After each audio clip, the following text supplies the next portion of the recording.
My name is Rebecca Martinez. I'm 34 years old, and I've spent the last decade working as a commercial property appraiser in downtown Chicago. I know the value of land, the weight of contracts, and the difference between what something appears to be worth and what it actually costs. But on the morning of September 15th, standing in my childhood kitchen, watching my father hold a lighter to a $60 million check, I wasn't thinking about property values or market assessments. I'd love to know which corner of the globe you're watching from, and if this story speaks to you, make sure to subscribe.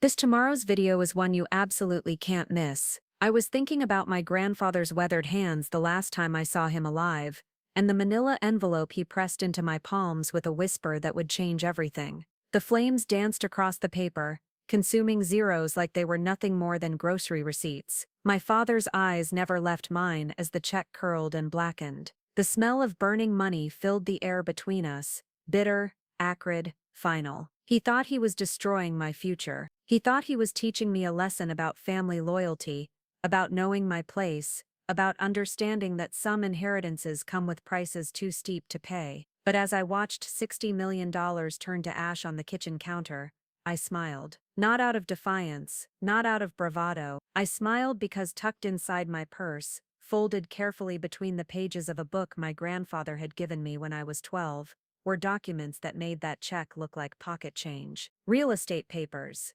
deeds, property transfers, land rights that stretched across 3 counties and included mineral rights my father had never even known existed. Papers that were already filed, already notarized, already mine. He burned the decoy. I held the empire. But to understand how we got to that moment, you need to know about the man who built it all. My grandfather, William Martinez, wasn't born rich. He was born in 1943 in a 2-room house in East Chicago, where the steel mills painted the sky orange and the American dream felt like something that happened to other people's families. His father worked the night shift at Republic Steel. His mother took in laundry from families who could afford to pay someone else to wash their clothes. William learned early that the only currency that mattered was the kind you could hold in your hands. Not promises, not good intentions, not family connections. Real assets, tangible value, things that couldn't be taken away with a handshake or a signature. He started small. At 14, he was buying damaged bicycles from the junkyard, fixing them with parts he scavenged, and selling them to kids whose families couldn't afford new ones. By 16, he had saved enough to buy a beat-up truck. By 18, he was hauling scrap metal from construction sites to recycling centers, keeping meticulous records of every transaction in a notebook he carried everywhere. The first piece of land he bought was 3 acres of what everyone else considered worthless marsh outside Gary, Indiana. The seller practically paid him to take it off his hands. "Nothing's ever going to grow there," the man said. "Too wet, too unstable. You're throwing your money away, kid." William didn't tell him about the geological survey he'd commissioned with money borrowed against his truck. He didn't mention the railroad expansion plans he'd heard about through a friend who worked in the county planning office.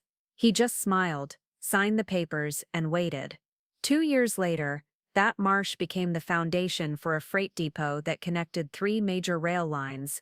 William sold a portion of the land for 50 times what he'd paid for it, but he kept the rest. He'd learned something more valuable than the profit. Information was power, but only if you knew how to be patient with it. That became his strategy for the next 40 years. While other developers chased flashy projects and quick returns, William accumulated land that others overlooked. Abandoned lots in neighborhoods everyone said would never recover. Commercial strips in small towns that seemed to be dying. Farmland that appeared to be too far from anything that mattered. But William saw patterns where others saw problems. He understood that cities grew outward, that highways created value, that what looked worthless today might become essential tomorrow. He bought quietly, held patiently, and when the time was right, he positioned himself perfectly. By the time I was born, William Martinez owned property in 7 states, shopping centers in suburbs that hadn't existed when he first bought the land. Industrial complexes that housed companies worth billions. Residential developments that turned former cow pastures into communities where families built their lives. But success hadn't made him soft. If anything, it had made him more careful, more strategic, more aware of how quickly things that seemed solid could disappear. He'd watched other wealthy families lose everything to bad decisions, family feuds, and the kind of carelessness that comes from never having to worry about money. That's why, when I turned 16, he started teaching me lessons that had nothing to do with spending and everything to do with understanding. "Rebecca," he said one afternoon as we drove through a neighborhood of modest houses that he owned but nobody knew about, "what do you see when you look at these homes?" I looked out the window at families mowing lawns, children playing in driveways, elderly couples sitting on front porches. "I see people living their lives," I said. He nodded. "That's right. And what makes their lives possible?" I thought about it. "Jobs, I guess. Family. Community. Land," he said quietly. "Everything else is temporary. Jobs change. Families move. Communities rise and fall. But land remains. And whoever controls the land controls the foundation of everything else." He pulled over and handed me a folder thick with documents. Property deeds, tax records, development plans that stretched decades into the future. "This isn't about being rich, Rebecca. Rich is a word people use when they don't understand the difference between money and wealth. Money is what you spend. Wealth is what you build. And what we've built isn't just for us. It's for the people who come after us." I spent that summer learning to read survey maps, understanding zoning laws, studying market trends that revealed where growth would happen before it actually did. While my friends were working retail jobs or lounging by pools, I was in county courthouses researching property histories and in planning commission meetings listening to debates about infrastructure projects that wouldn't break ground for years. My father, David Martinez, hated every minute of it. David was William's only son, and he'd spent his entire life feeling like he was failing a test he'd never understood. He'd gone to college, earned a business degree, worked for respectable companies in respectable positions. He drove a nice car, lived in a nice house, belonged to a nice country club. By any normal measure, he was successful. But normal measures had never been enough in the Martinez family. While David was climbing corporate ladders, his father was building empires. While David was earning annual bonuses, William was accumulating generational wealth. And while David thought he understood business, William was operating on a level that made traditional business look like a hobby. The tension between them had been building for years, but it crystallized around me. David saw William teaching me things he'd never been taught, sharing knowledge he'd never been trusted with, preparing me for a role he'd always assumed would be his. "She's just a kid," David would say during family dinners when the conversation turned to property development or investment strategy. "She should be focused on school, on being normal, on having a childhood." William would respond with the patience of someone who'd had this argument many times. "Childhood isn't preparation for life, David. Childhood is the beginning of life, and what she learns now will determine what she's capable of later." "You're putting too much pressure on her," David would insist. "Not everyone needs to carry the weight of the family business." "No," William would agree, "but someone does. And it should be someone who wants to carry it, not someone who thinks they're entitled to it." Those words hung in the air like smoke, bitter and impossible to ignore. David would go quiet, his jaw tight, his hands clenched around his fork, and I would sit there, 16 years old, understanding that I was somehow at the center of a conflict that had been building long before I was born. But I also understood something else. William wasn't just teaching me about real estate or business strategy. He was teaching me about family dynamics, about power, about the difference between being given something and earning it. And most importantly, he was teaching me about the kinds of people who would try to take from me what they couldn't build for themselves, including, it would turn out, my own father. The lessons intensified as I got older. William showed me how to structure deals so that the most valuable components remained hidden from casual observation. He taught me about shell companies, land trusts, and legal structures that protected assets while maintaining operational flexibility. He explained why documentation mattered more than handshakes, why redundant record-keeping was essential, and why the most important contracts were often the ones nobody else knew existed. "Trust," he told me, during one of our late-night sessions in his study, surrounded by maps and legal documents and photographs of properties that spanned decades, is a luxury we can't afford. Not because people are evil, but because people are human, and humans change their minds. They get desperate, they get greedy, they get scared. They rationalize decisions they never thought they'd make. He pointed to a framed photograph on his desk, a picture of the 3-acre marsh he'd bought at 18. The man who sold me that land was honest. He genuinely believed it was worthless. But if he'd known what I knew, if he'd understood what was coming, do you think he would have sold it to me? I shook my head. Exactly. So the question isn't whether people can be trusted. The question is whether they can be trusted to act in their own interest when they finally understand what's at stake. And the answer to that question is always no.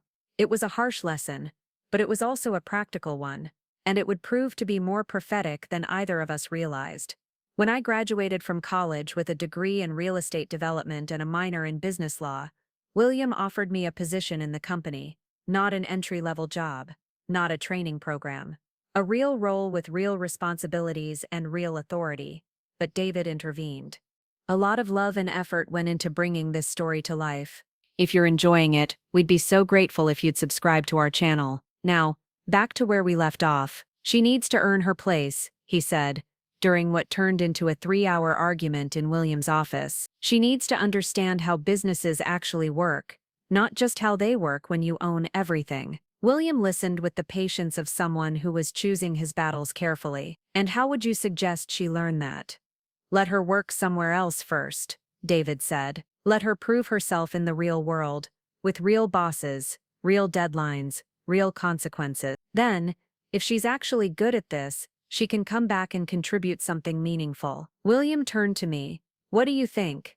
I looked at my father, at the mixture of concern and resentment in his eyes, at the way he was trying to protect me from something he didn't understand, while simultaneously trying to protect himself from something he understood too well. I think he's right, I said. I should work somewhere else first. David looked surprised. William looked proud. But, I continued, not because I need to prove myself to anyone. Because I need to learn things you can't teach me. I need to understand how other people see the business, how other people make decisions, how other people fail. That's how I ended up spending the next 10 years working for other companies, appraising properties, evaluating investments, learning the industry from perspectives that had nothing to do with the Martinez family name. I worked for small firms and large corporations, honest brokers and borderline criminals, brilliant strategists and complete idiots. And every night, I came home to the small apartment I'd rented with my own money,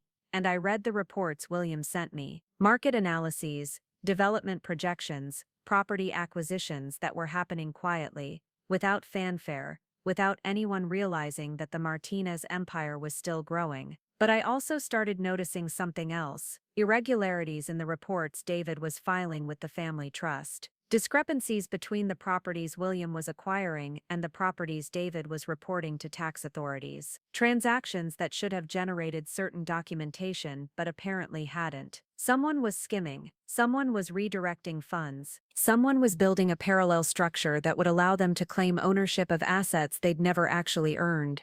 And someone was preparing to make a move that would require my grandfather to be out of the picture. William Martinez died on a Tuesday in March. Quietly, in his sleep, the way he'd lived the last decade of his life. No drama, no final speeches, no deathbed confessions. Just a man who'd built something extraordinary and trusted that the people he'd taught would know what to do with it. The funeral was held on a Friday. The reading of the will was scheduled for the following Monday, and in the 3 days between burial and revelation, my father made phone calls to lawyers I'd never heard of, scheduled meetings with accountants who didn't work for the family business, and began preparing for what he clearly believed would be his moment of triumph. He thought he understood what was coming. He thought he knew what William had left behind. He thought he was finally going to inherit the empire he'd spent his entire life believing was rightfully his. But William Martinez hadn't spent 40 years accumulating wealth just to hand it over to someone who'd never bothered to learn the difference between owning something and deserving it. The real inheritance was already in motion, and I was the only one who knew how to find it. The law office of Henderson, Walsh and Associates occupied the entire 14th floor of a glass tower in downtown Chicago's financial district.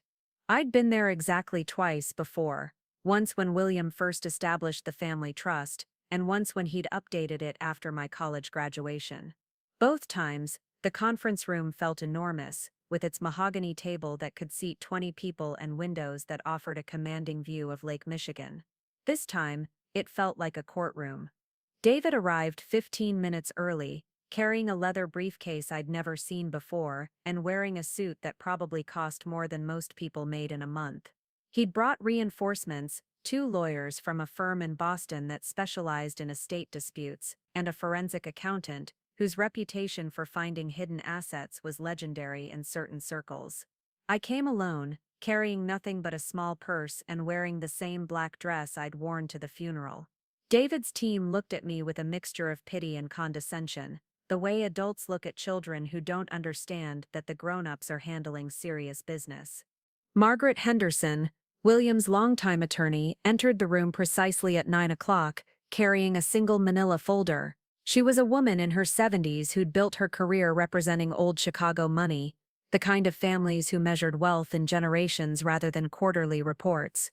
Her gray hair was pulled back in a style that hadn't changed in 30 years, and her eyes held the sharp intelligence of someone who'd seen every possible variation of family greed, disguised as family loyalty. "Good morning," she said, settling into her chair at the head of the table. "Before we begin, I want to establish some ground rules. Mr. William Martinez was my client for over 20 years. He was meticulous, methodical, and absolutely clear about his intentions. What I'm about to read is exactly what he wanted, documented exactly the way he wanted it documented. There will be no ambiguity, no room for interpretation, and no basis for contest."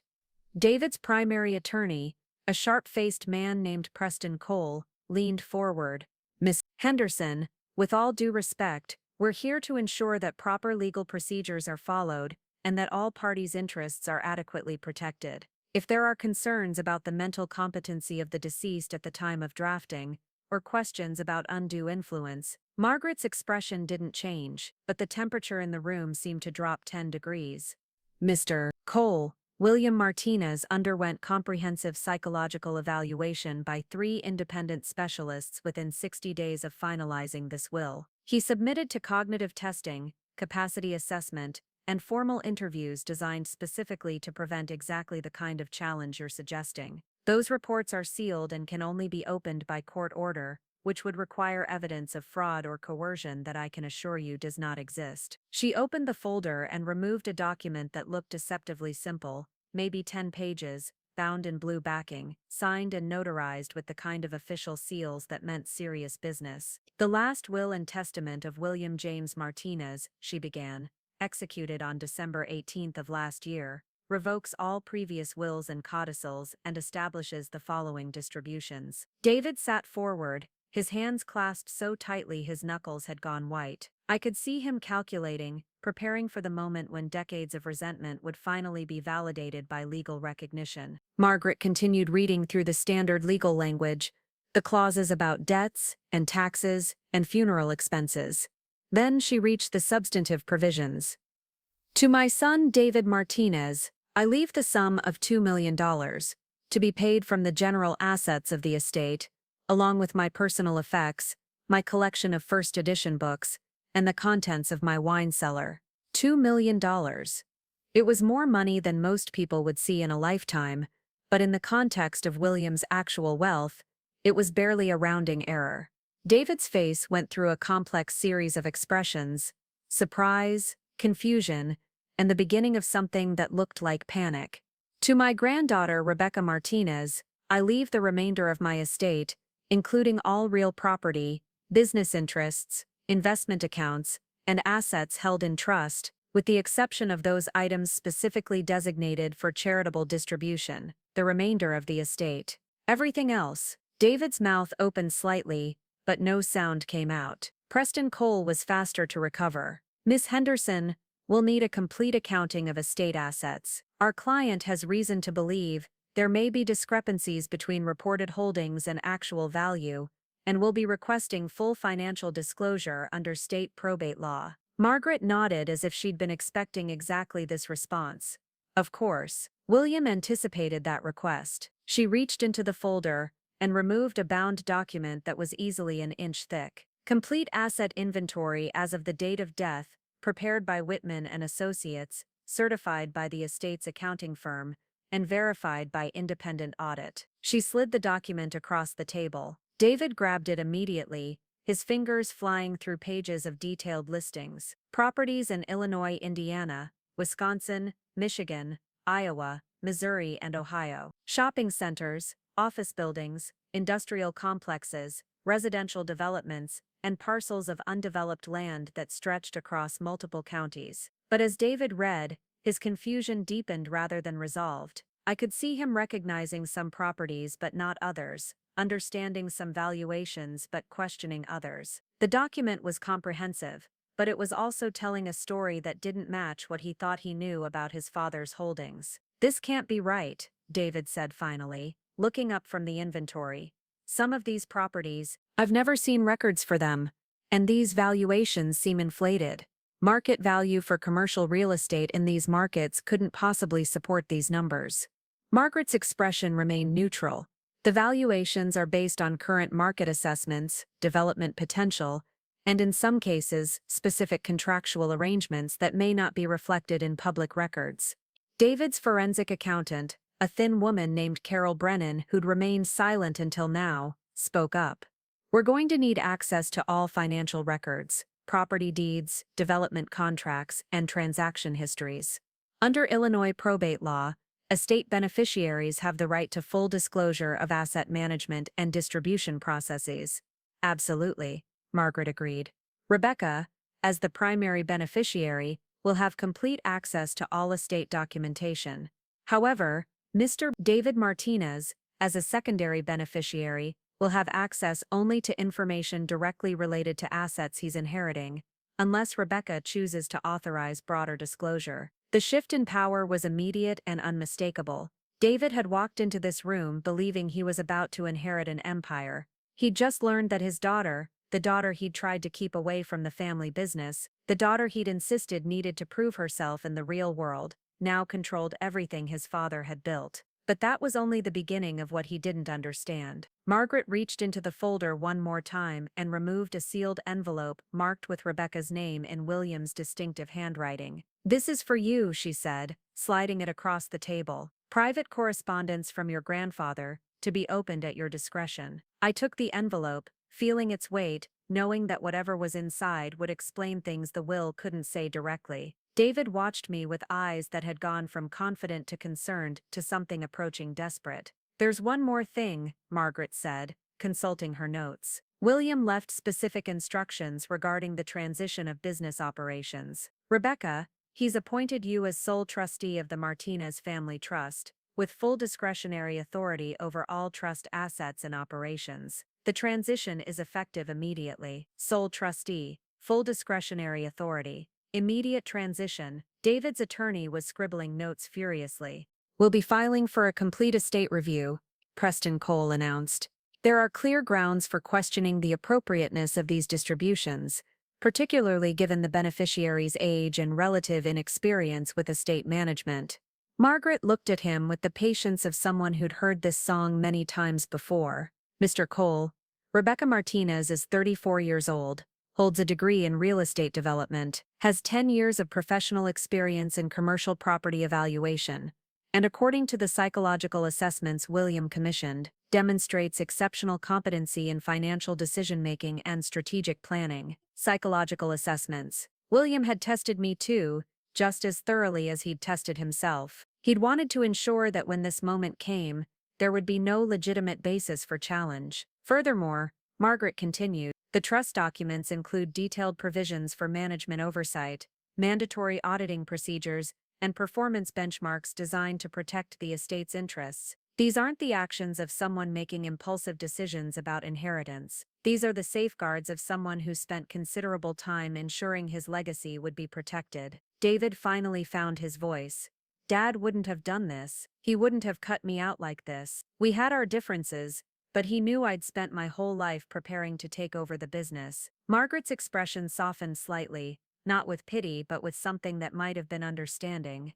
"David, your father didn't cut you out. He left you $2 million and a clear message about what he valued in your relationship. But he also left the business to someone he believed could handle it. That's not punishment. That's pragmatism. She began gathering her papers, signaling that the formal reading was complete. If there are no immediate questions about the documented provisions, I believe that concludes our business for today. Rebecca, I'll need to schedule a meeting with you this week to begin the transition process. There are documents to sign, accounts to transfer, and operational decisions that will require your attention. As Margaret spoke, I could feel David staring at me, his confusion gradually being replaced by something harder and more dangerous. He'd come here expecting vindication, and instead had been handed defeat. But more than that, he'd been forced to confront the possibility that his father had seen something in him, or failed to see something in him, that had shaped 40 years of careful planning.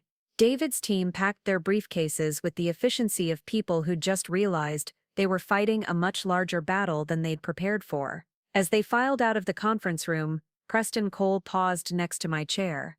"Miss Martinez," he said quietly, "state disputes can be very expensive and very time-consuming. Sometimes families find it more beneficial to negotiate private arrangements that avoid the uncertainty and public scrutiny of probate court." I looked up at him with the same expression Margaret had used earlier. "Mr. Cole, I think you'll find that this estate was designed specifically to avoid the kind of uncertainty you're describing. But thank you for your concern." After they left, Margaret and I sat alone in the quiet conference room, Lake Michigan stretching endlessly beyond the windows. "Your grandfather was very specific about this moment," she said. "He knew your father would react exactly the way he did. He also knew you'd be ready for it." I held up the sealed envelope. "What's in here?" "Instructions," Margaret said. "And evidence. William spent the last 5 years documenting things he discovered about your father's activities. Financial irregularities, unauthorized transactions, attempts to establish parallel ownership structures. He didn't want to confront David directly, but he also couldn't ignore what was happening." The pieces began falling into place. William's careful teaching, the psychological evaluations, the elaborate safeguards built into the trust, the detailed asset inventory that included properties David had never seen records for. "He knew David was stealing," I said. Margaret nodded, "and he knew that eventually, David would make a move that would force everything into the open. William wanted to ensure that when that happened you'd have the tools to protect what he'd built." I thought about David's confident arrival, his team of lawyers, his obvious preparation for a fight he'd been planning for months or maybe years. He hadn't just been expecting to inherit the estate. He'd been expecting to control it. "What happens now?" I asked. Margaret smiled for the first time that morning. "Now you read your grandfather's letter, and then you decide how much truth your father can handle." I left the law office with the sealed envelope tucked safely in my purse, walking through downtown Chicago with the knowledge that everything had changed in the space of an hour. The girl who'd entered that conference room had been Rebecca Martinez, granddaughter and secondary character in her own family's story.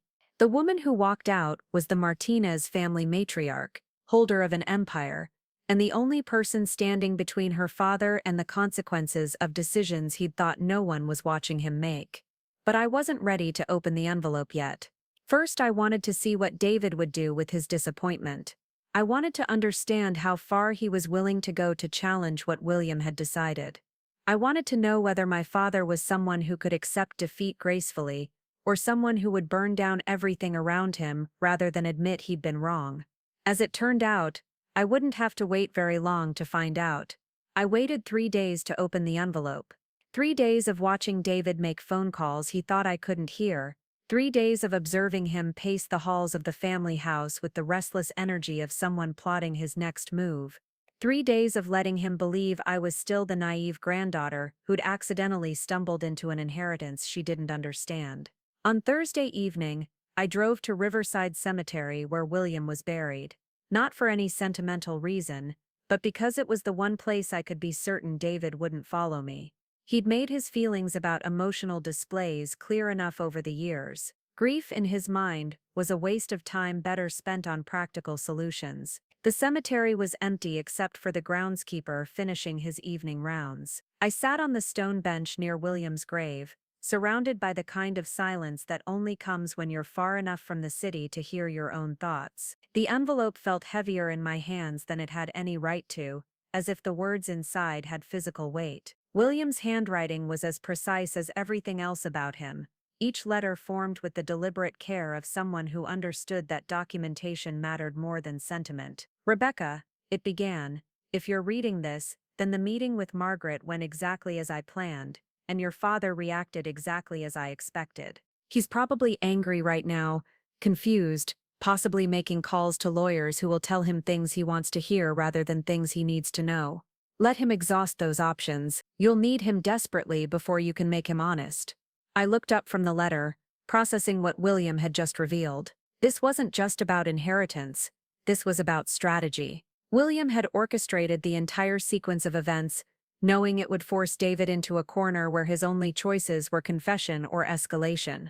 The letter continued, "Over the past 18 months, I've discovered that your father has been systematically redirecting estate assets through a series of shell companies he established without my knowledge. He's been using his position as secondary trustee to authorize transactions that appear legitimate on paper, but actually transfer ownership of valuable properties to entities he controls." My hands tightened on the paper. Theft. Not just disagreement about inheritance priorities or family dynamics. Actual theft. The scheme is sophisticated enough that it took me nearly a year to uncover the full scope. He's been particularly clever about targeting properties that generate steady income but don't attract attention. Small commercial buildings, residential complexes in stable but unremarkable neighborhoods, parcels of undeveloped land that could be sold without triggering major market analysis. William had included a detailed list of properties David had redirected, complete with original purchase dates, transfer dates, and the names of the shell companies now holding titles. As I read through the list, a pattern emerged. David hadn't been randomly stealing. He'd been systematically building a parallel empire, one that would allow him to claim significant assets even if he were eventually cut out of the official inheritance. But the scope of the theft was staggering. Conservative estimates put the redirected assets at over $40 million. Properties that should have been generating income for the estate were instead enriching companies that existed only on paper, companies that David controlled through a web of legal structures designed to obscure ownership. "I know you're wondering why I didn't confront him directly," the letter continued. "Why I didn't simply demand the return of stolen assets or threaten him with criminal prosecution. The answer is that I needed to understand not just what he was taking, but what he was planning to do with it." The next section of the letter made my blood run cold. 3 months ago, David approached Thomas Kellerman, an attorney who specializes in estate challenges, about filing a competency claim against me. His plan was to have me declared mentally unfit to manage the estate, assume control as primary trustee, and then legitimize his theft by transferring the redirected properties back to the estate as recovered assets that he had successfully located and reclaimed. I had to read that paragraph twice to fully grasp the audacity of it. David hadn't just been stealing from the estate, he'd been planning to steal everything by having William declared incompetent, then position himself as the hero who'd saved the family fortune from mismanagement. Kellerman advised him that a competency challenge would require evidence of financial mismanagement or cognitive decline. David began creating that evidence. He started questioning my decisions in front of witnesses, documenting instances where I allegedly showed confusion about property details or financial figures, and building a case that I was becoming unreliable. I remembered family dinners from the past year where David had seemed unusually argumentative, asking William to repeat information he'd clearly understood the first time, challenging decisions that were obviously sound, pushing conversations in directions that seemed designed to create conflict rather than resolve issues. The psychological evaluations I underwent weren't just to protect the will from future challenges, William's letter explained. They were to create an official record of my mental competency that would make David's planned attack impossible to sustain. When he finally made his move, he would discover that I had been 3 steps ahead of him. But William had gone further than just protecting himself. He'd begun setting traps. I started feeding David false information about estate assets, slightly inflated valuations, properties that didn't exist, investment accounts with balances that were higher than reality. He documented everything, believing he was gathering evidence of my incompetence. In reality, he was creating evidence of his own willingness to challenge information he had no legitimate reason to possess. The genius of it was breathtaking. William had turned David's theft into the foundation for his own downfall. Every piece of inside information David used to build his case would reveal that he'd been accessing estate records without authorization. The final test came last month, when I told him, in confidence, that I was considering a major liquidation of commercial properties to fund a charitable foundation. I made sure he understood that such a move would significantly reduce the value of his inheritance. Within a week, he had accelerated his theft operation, transferring 3 additional properties to his shell companies, and increasing his borrowing against assets he didn't legitimately own.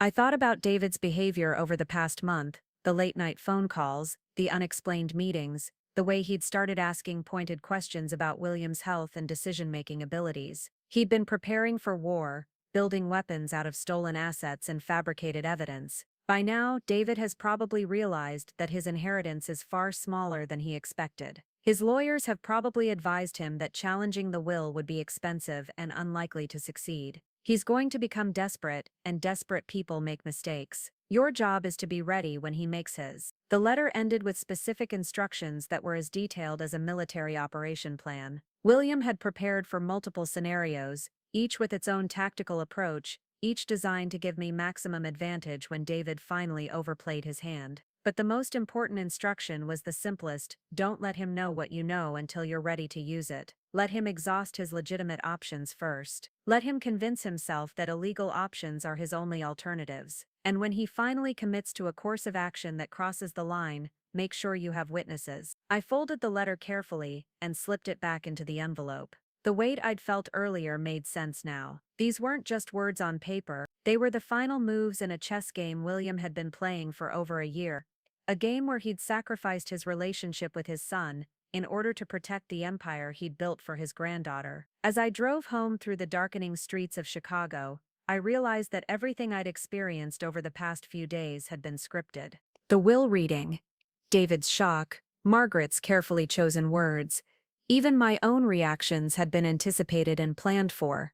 But now the script was ending, and improvisation was about to begin. David was home when I arrived, sitting in William's study with a glass of bourbon and a stack of legal documents spread across the desk. He looked up when I entered, his eyes holding a mixture of calculation and something that might have been desperation. "We need to talk," he said. I nodded and took the chair across from him, the same chair I'd sat in countless times while William taught me about property law and market analysis and the importance of documentation. But this time, I wasn't there to learn. I was there to apply what I'd been taught. "The will reading was a shock," David began, his voice carefully modulated to sound reasonable rather than angry. "I think we both know that Dad's distributions don't reflect the years of work I've put into this family. I've been managing significant portions of the estate operations, handling transactions and overseeing properties that generated millions in revenue." I waited for him to continue, knowing that William's letter had prepared me for exactly this conversation. "I've been talking to my attorneys," David said,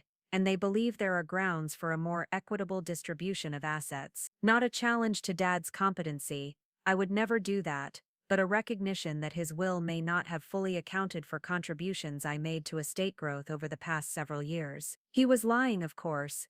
I knew about Thomas Kellerman, about the competency strategy, about the fabricated evidence David had been collecting. But I also knew that letting him think his lies were working would eventually lead him to reveal the truth. "What kind of contributions?" I asked. David leaned forward, gaining confidence from what he interpreted as genuine interest rather than tactical questioning. "Property acquisitions, development deals, investment opportunities that I identified and negotiated. Revenue streams that wouldn't exist without my involvement." He reached for a folder on the desk and pulled out a list of properties. "These assets alone represent over $50 million in current market value. Properties I located, evaluated, and brought into the estate portfolio. I think it's reasonable to expect recognition for that kind of contribution." I looked at the list, recognizing several properties from William's letter. Properties that David had stolen and was now claiming credit for acquiring.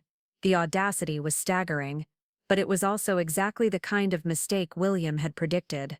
That's a significant contribution, I agreed. Can you show me the documentation? Purchase agreements, transaction records, proof that these deals were your initiatives? For just a moment, David's confidence faltered. Well, obviously, Dad handled most of the paperwork directly, but I can provide witnesses to my involvement, records of my recommendations, evidence of my role in the decision-making process. Witnesses who would contradict William's meticulous records. Evidence that would reveal David's unauthorized access to estate information, a role in decision-making that he'd never actually been given.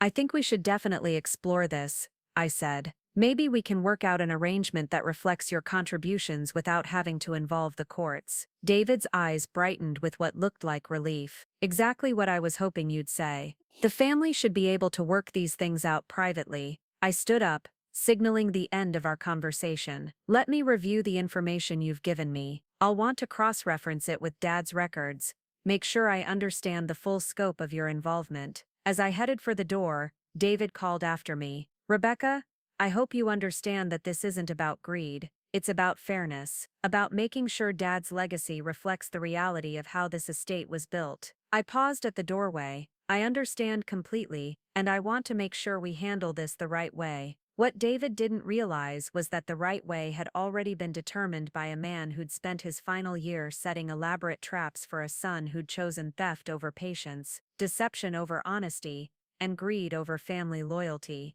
The only question now was how much rope David would need to hang himself. The morning David made his fatal mistake started like any other Wednesday. He left the house at exactly 7:30, briefcase in hand, wearing the same confident expression he'd worn for the past week while believing he was successfully manipulating me into a favorable settlement. What he didn't know was that I'd spent the previous night installing recording equipment in William's study and positioning cameras that would capture every angle of the room. I also didn't tell him that Margaret Henderson was arriving at 9 o'clock with a complete audit team from the state's premier forensic accounting firm. At 8:45, I received a text message that changed everything. Rebecca, this is Thomas Kellerman. We need to meet immediately. Your father has made representations about estate assets that could expose both of you to serious legal liability. Call me. Kellerman. The attorney David had consulted about having William declared incompetent. The same attorney who'd apparently decided that David's latest scheme had crossed a line even he wasn't comfortable with. I called him back immediately. Miss Martinez. Kellerman's voice was tense, professional, but edged with something that sounded like panic. I need you to understand that I'm contacting you against my client's explicit instructions, but I have ethical obligations that supersede attorney-client privilege when criminal activity is involved. Criminal activity. The words hung in the air between us. Yesterday, your father brought me documentation for what he described as a private settlement negotiation between family members. He wanted me to draft agreements that would formalize your recognition of his contributions to estate growth and transfer specified properties to him as compensation. I waited, knowing that whatever came next would be the evidence I needed. The problem is that several of the properties he's claiming credit for don't actually belong to the estate anymore. According to public records, they were transferred to various limited liability companies over the past 18 months. When I pointed this out, your father assured me that those transfers were temporary holding arrangements that he had personally orchestrated to protect estate assets from potential creditor claims. Kellerman paused, and I could hear papers rustling in the background. Miss Martinez, I've been practicing estate law for 25 years. I know the difference between legitimate asset protection strategies and fraud. What your father is describing isn't asset protection, it's theft with a legal veneer. What exactly did he ask you to do? He wants me to prepare documents that would make you complicit in legitimizing stolen property transfers. He's essentially asking me to help him launder assets by making you an unwitting co-conspirator in ratifying transactions that were never authorized by the estate. The brilliance of David's plan was becoming clear. By getting me to sign agreements acknowledging his contributions, he could create legal documentation that suggested I had been aware of and approved the property transfers all along. If anyone ever questioned the legitimacy of his ownership, he could point to formal settlement documents that appeared to show family consensus about the arrangements. Kellerman, I appreciate you contacting me. What do you recommend? I recommend that you document this conversation, refuse to sign any agreements your father proposes, and consider whether you need to involve law enforcement. What he's done goes beyond family dispute. This is organized financial fraud. After ending the call, I sat in the kitchen with a cup of coffee that had long since gone cold, processing the magnitude of what David had attempted. He hadn't just stolen from the estate, he'd tried to make me his accomplice in covering up the theft. At exactly 9 o'clock, Margaret Henderson arrived with 3 auditors, 2 paralegals, and enough documentation to fill a small library. They set up in the dining room, spreading financial records across the table with the methodical precision of people who understood that details mattered more than speed. Margaret pulled me aside as her team began their work. William anticipated this moment, she said quietly. He knew that eventually David would overreach and would try to formalize his theft in a way that would require your participation. He wanted to make sure you'd have professional support when it happened. She handed me a thick folder marked Evidentiary Support Package. Inside were copies of every document David had used to establish his shell companies, every property transfer he'd authorized without permission, every loan application where he'd fraudulently claimed ownership of estate assets. How did William get all this? I asked. Private investigators, financial analysts, people who specialize in uncovering exactly this kind of sophisticated fraud. William spent over $200,000 documenting your father's activities. He wanted to ensure that when the time came, there would be no ambiguity about what had happened. As Margaret spoke, I heard David's car in the driveway. He was home early, probably eager to finalize what he believed would be our private settlement agreement. Miss Martinez, Margaret said, you have a choice to make. We can handle this quietly, through civil recovery proceedings that would reclaim the stolen assets without involving criminal authorities. Or we can treat this as the federal crime it actually is, and let the FBI handle the investigation. David walked through the front door carrying a leather portfolio and wearing the satisfied expression of someone who believed victory was within reach. He stopped short when he saw the dining room full of auditors and legal professionals. "What's all this?" he asked, his confidence wavering for the first time in days. "Estate audit," I said simply.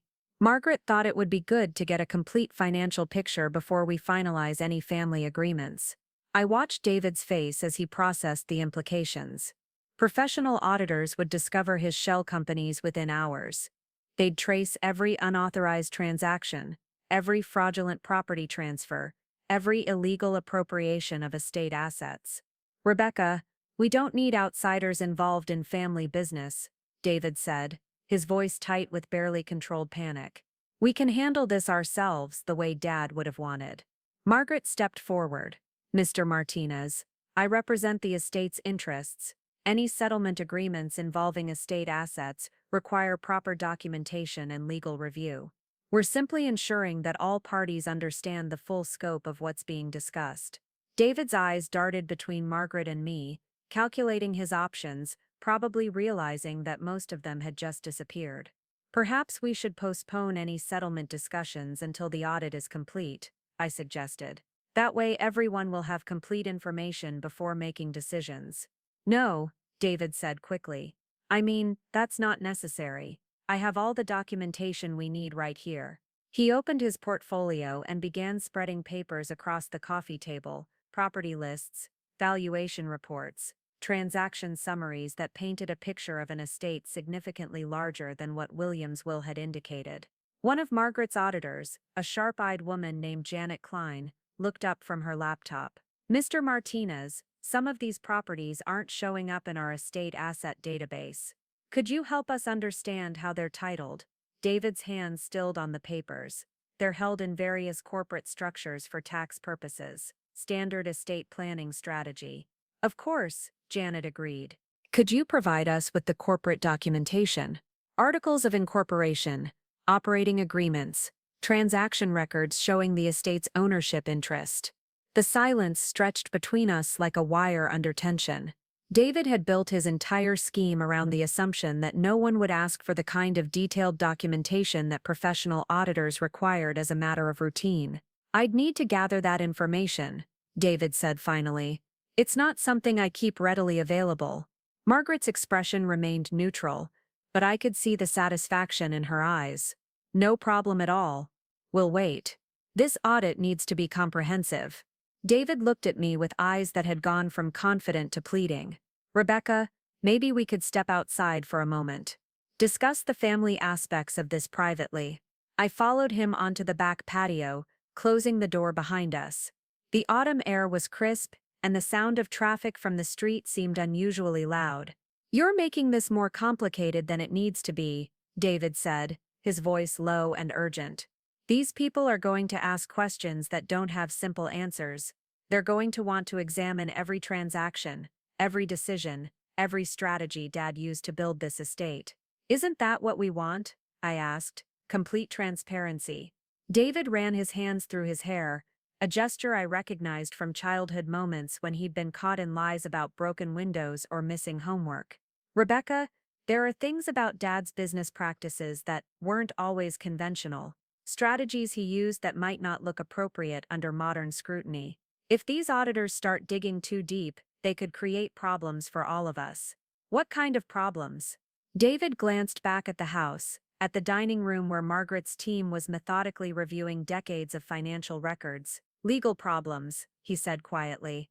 Tax problems. Regulatory problems. The kind of problems that could destroy everything Dad built. I stared at my father, watching him try to convince me that protecting his theft was the same as protecting William's legacy. What are you suggesting? I'm suggesting that we handle this settlement privately, today, before these people find things that will hurt the family. I'll withdraw my claims to the disputed properties. You keep everything Dad left you. We call it even and send the auditors home. David was offering to return stolen assets in exchange for avoiding prosecution.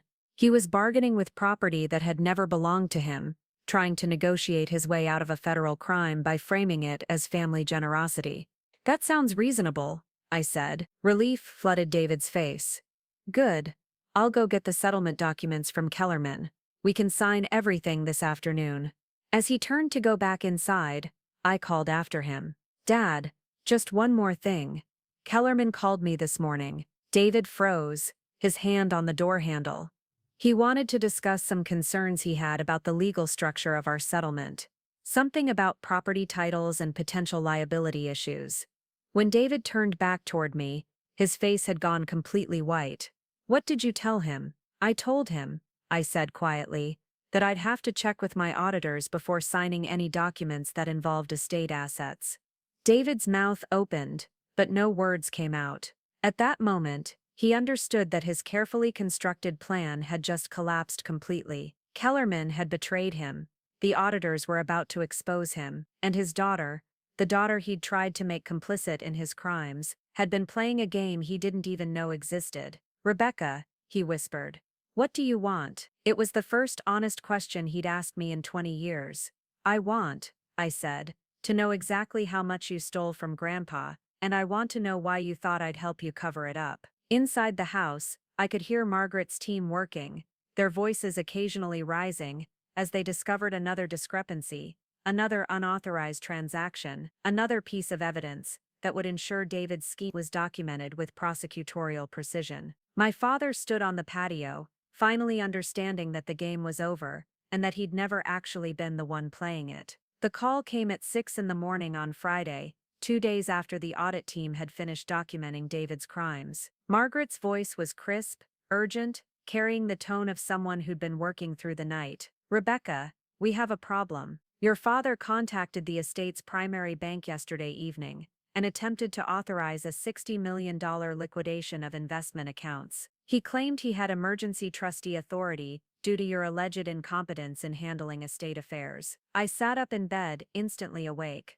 Did the bank process it? No. Thank God William had the foresight to require dual authorization for any transaction over $10 million. But Rebecca, the bank, issued a cashier's check before they realized the authorization was fraudulent. David picked it up 20 minutes before closing yesterday. $60 million. David had escalated from theft to attempted grand larceny, and now he was in possession of a check that represented nearly a quarter of the estate's liquid assets. Where is he now? Unknown. He didn't come home last night. His cell phone is going straight to voicemail, and his car isn't in any of the usual places. But Rebecca, there's something else. The FBI is now involved. Unauthorized attempts to access this level of banking assets triggers automatic federal investigation protocols. I dressed quickly and drove to the family house, my mind racing through possibilities. David had the check, but he couldn't cash it without triggering massive scrutiny. Banks don't hand over $60 million without extensive verification procedures, and any attempt to deposit or transfer the funds would immediately expose the fraud.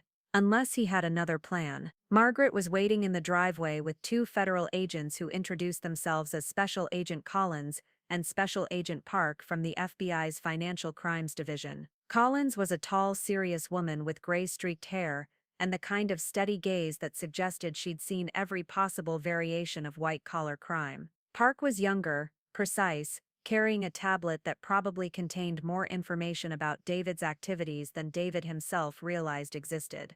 "Ms. Martinez," Collins said, "we need to understand your father's mental state and his potential next moves. People who commit this level of financial fraud usually have an exit strategy. They don't just wake up one day and decide to steal $60 million without planning how to disappear with it." We gathered in William's study, the same room where David had tried to convince me to sign settlement documents just days earlier. The irony wasn't lost on any of us. Park consulted his tablet. "Your father has been planning this for at least 6 months. We've traced communication between him and individuals who specialize in offshore asset protection, cryptocurrency exchanges, and what appear to be consultants who help wealthy people establish residency in non-extradition countries. You think he's planning to run?" "We think he's been planning to run for a long time," Collins replied. "The property theft, the shell companies, the attempt to have your grandfather declared incompetent, that was all preparation.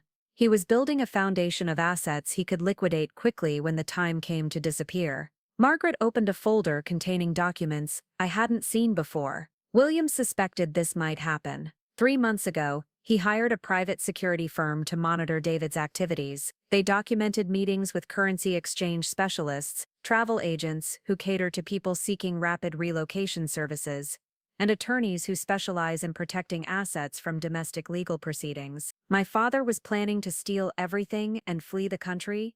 "Your father was planning to steal everything and frame you for mismanagement," Park corrected. The narrative would have been that an inexperienced granddaughter had inherited an empire she couldn't handle, made catastrophic financial decisions, and forced him to take emergency action to protect family assets. The sophistication of the plan was staggering. David hadn't just been stealing money, he'd been constructing an entire alternate reality where his theft would be portrayed as heroic intervention. Collins leaned forward. "Miss Martinez, we need you to understand something. Your father is now in possession of a $60 million check that he obtained through federal fraud. That makes him extremely dangerous, not because he's violent, but because he's desperate. Desperate people with access to that kind of money make unpredictable decisions." As if summoned by the conversation, David's car pulled into the driveway. We watched through the window as he sat motionless behind the wheel for several minutes, staring at the house like he was gathering courage for what came next. When he finally entered through the kitchen door, David looked like a man who hadn't slept in days. His clothes were wrinkled, his eyes were bloodshot, and he carried himself with the hollow exhaustion of someone who'd reached the end of a very long road. He stopped short when he saw the federal agents, his gaze moving from Collins to Park to Margaret to me. For a moment nobody spoke. "David Martinez," Collins said, standing slowly, "I'm Special Agent Collins with the FBI. We'd like to discuss some banking transactions you initiated yesterday." David's hand moved instinctively to his jacket pocket, and I realized he was carrying the check with him. $60 million, folded into a piece of paper that could fit in a wallet. "I haven't done anything illegal," David said quietly. "I was protecting family assets from mismanagement." "Mr. Martinez," Park interjected, "you attempted to liquidate estate assets without proper authorization. You fraudulently claimed trustee authority that was terminated by your father's will. You obtained bank funds using false documentation. These are federal crimes." David looked directly at me for the first time since entering the room. "Rebecca, you have to understand. I was trying to save what Dad built. You're not ready for this responsibility. You don't understand the complexities, the obligations, the dangers of managing this level of wealth." "What dangers?" I asked. David's composure finally cracked. "The dangers of people like them," he said. gesturing toward the federal agents. Government oversight, regulatory scrutiny, tax investigations that could destroy everything. Dad built this empire by staying under the radar, by keeping transactions private, by avoiding the kind of attention that brings federal agents to family meetings. Collins exchanged a look with Park. Mr. Martinez, are you suggesting that your father's estate was built through illegal activities? No, David said quickly. I'm saying it was built through strategies that modern regulations have made more complicated. Strategies that require careful management by people who understand the historical context. It was a lie wrapped in technical language, but it was also revealing. David genuinely believed that his theft was justified because he understood William's business better than I did. He'd convinced himself that protecting stolen assets was the same as protecting family legacy. David, I said, where's the check? His hand tightened on his jacket pocket.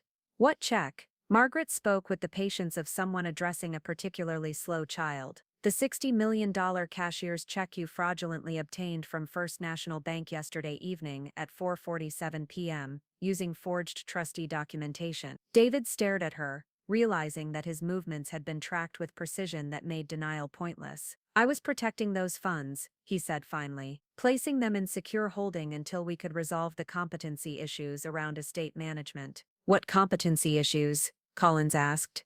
David pulled the check from his pocket, unfolding it carefully, holding it like it was made of something more fragile than paper.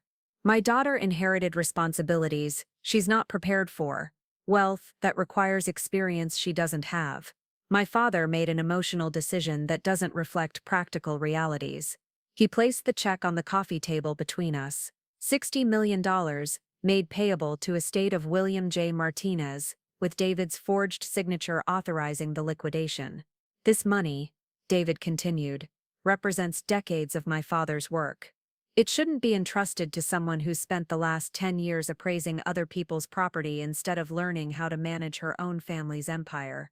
I stood up and walked to the kitchen, returning with a lighter I'd taken from the drawer where William used to keep his cigar accessories.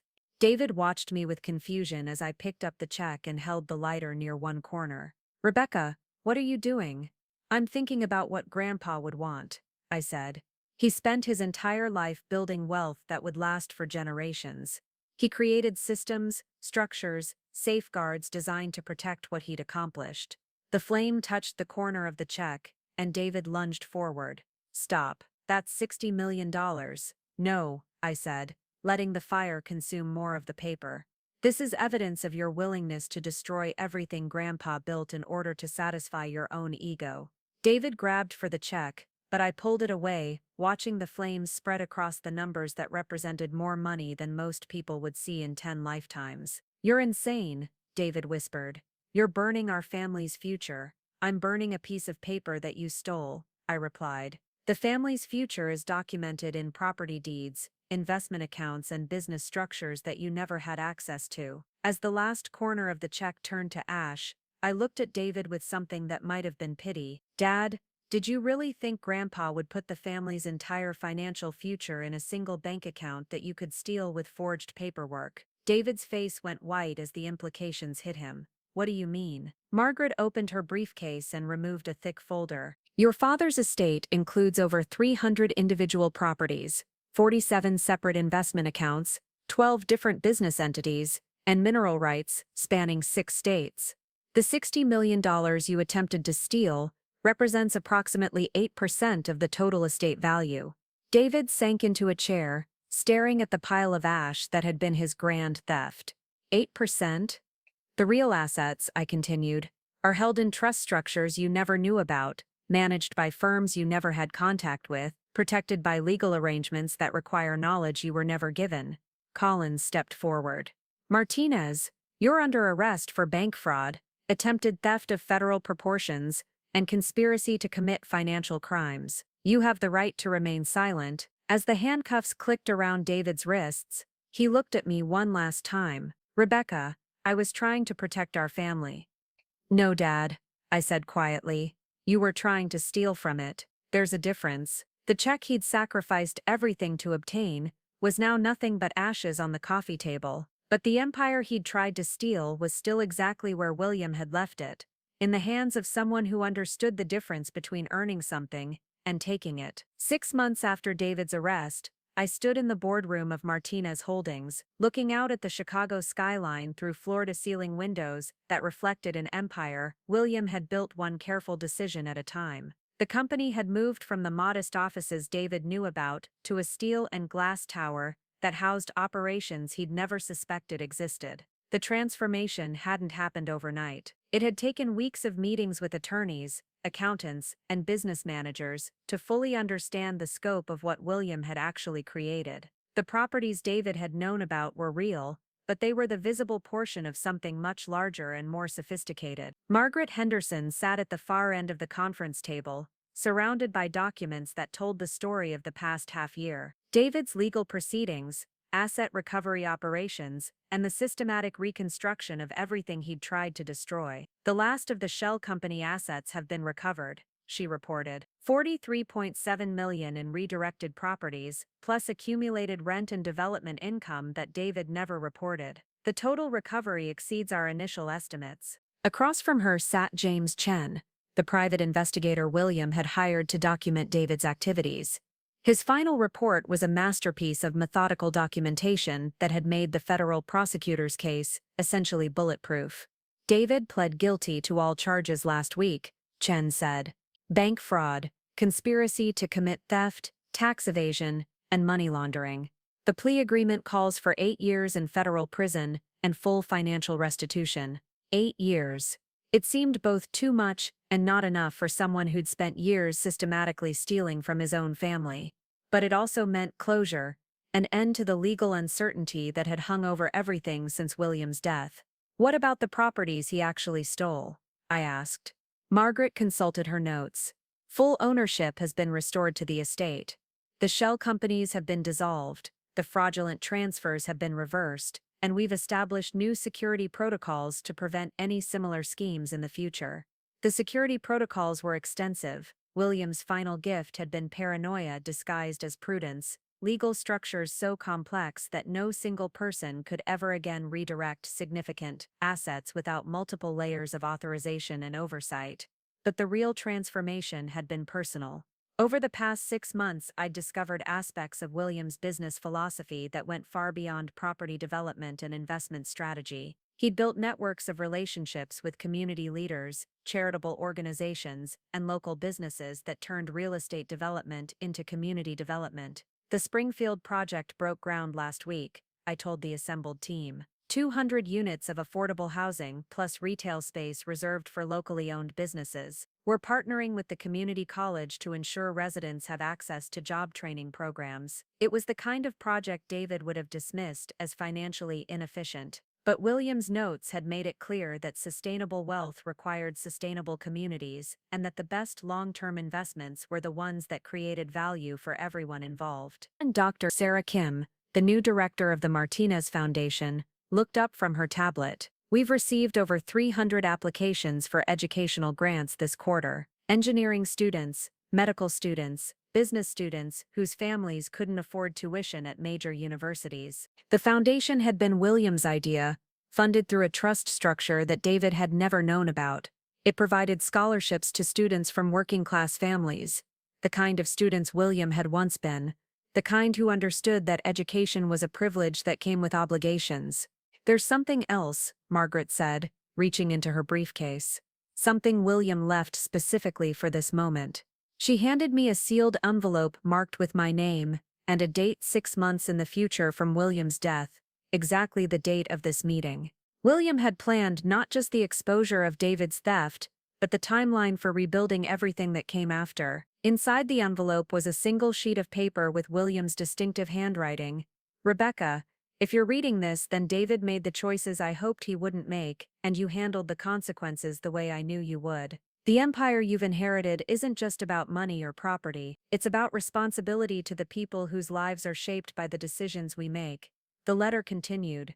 I've spent 40 years learning that wealth without purpose is just accumulation. That power without accountability is just selfishness. That family legacy isn't about what you leave behind, it's about what you make possible for others. William had included specific instructions for expanding the foundation, detailed plans for community development projects in 7 different cities, and a vision for turning the Martinez empire into something that would create opportunities rather than just accumulate assets. The Chicago waterfront project, I said, reading from William's notes, starts construction next spring. Mixed-use development, 30% affordable housing, with priority employment for local residents during construction. It was ambitious, expensive, and exactly the kind of long-term thinking that David had never understood. William hadn't just been building wealth, he'd been building infrastructure for community improvement that would generate both financial returns and social impact. James Chen leaned back in his chair. Your grandfather was playing a much longer game than any of us realized.